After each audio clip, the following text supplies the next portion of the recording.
ایک شخص تھا، اس نے اپنی زندگی میں کسی غیر عورت کی طرف نظر اٹھا کر نہیں دیکھا تھا۔ 50 سال کی اس کی عمر تھی، اس نے اپنی زندگی میں کسی غیر عورت کی طرف نظر اٹھا کر نہیں دیکھا تھا۔ کتنی پاک نظریں تھیں!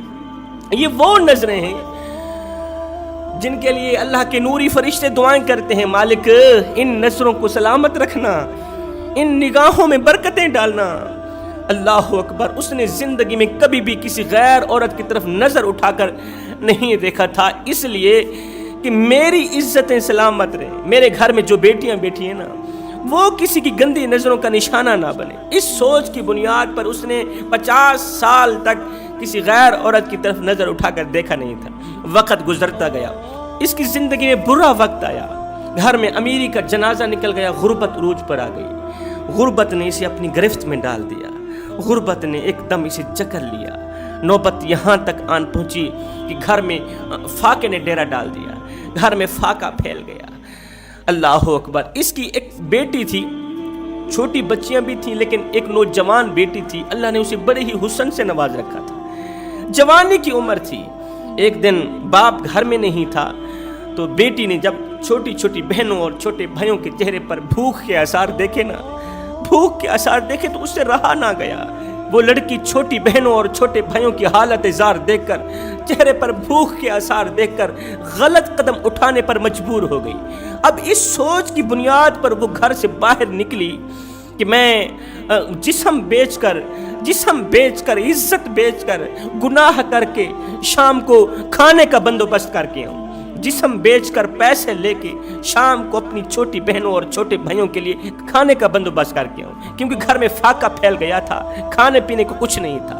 اس سوچ کی بنیاد پر یہ نوجوان حسین و جمیل لڑکی گھر سے باہر نکلی، پوچھتے پوچھتے یہ بے حیائی کے اڈے پر جا پہنچی، فحاشی کے اڈے پر جا پہنچی، جہاں عورتوں کے جسم بکتے تھے، جہاں جسم فروشی ہوتی تھی، جہاں ہر دکھنے والی آنکھ میں حیا کوئی نہیں تھی، ہر دکھنے والی نظر بے غیرت نظر آتی تھی، جہاں پر ہر ایک انسان بے غیرت نظر آتا، بے حیا نظر آتا۔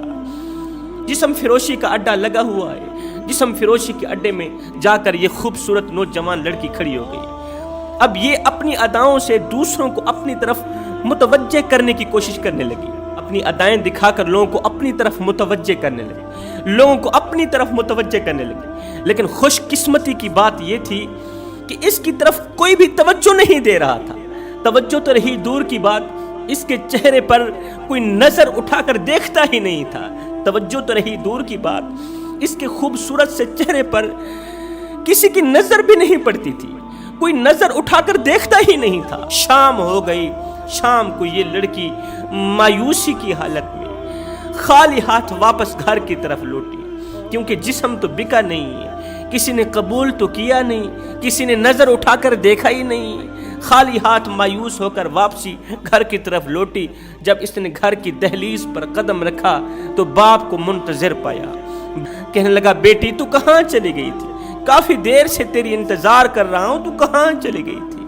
ہائے! ایک دم بیٹی رونے لگی، رو کر کہنے لگی ابا حضور، جب میں نے چھوٹی بہنوں اور چھوٹے بھائیوں کے چہرے پر بھوک کے آثار دیکھے تو مجھ سے رہا نہ گیا، میں غلط قدم اٹھانے پر مجبور ہو گئی، گناہ کے لیے باہر کو نکلی۔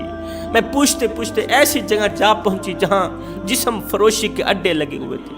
ابا حضور پورا دن وہاں کھڑی رہی کہ اپنا جسم بیچ کے کھانے پینے کا کوئی بندوبست کر کے آؤں، روٹی خرید کے آؤں اپنا جسم بیچ کے، لیکن کسی نے میری طرف نظر اٹھا کر دیکھا ہی نہیں ہے، کسی نے میرے حسن کی طرف نظر اٹھا کر دیکھا ہی نہیں ہے۔ ہائے! یہ سن کر ایک دم باپ رونے لگا، رو کر کہنے لگا ہائے میں قربان جاؤں، میرے کریم نبی کا فرمان سچا نکلا۔ میرے کریم نبی نے فرمایا تھا تم دوسروں کی عزتوں کی حفاظت کرو، اللہ فرشتے بھیج کے تمہاری عزتوں کی رکھوالی کرے گا۔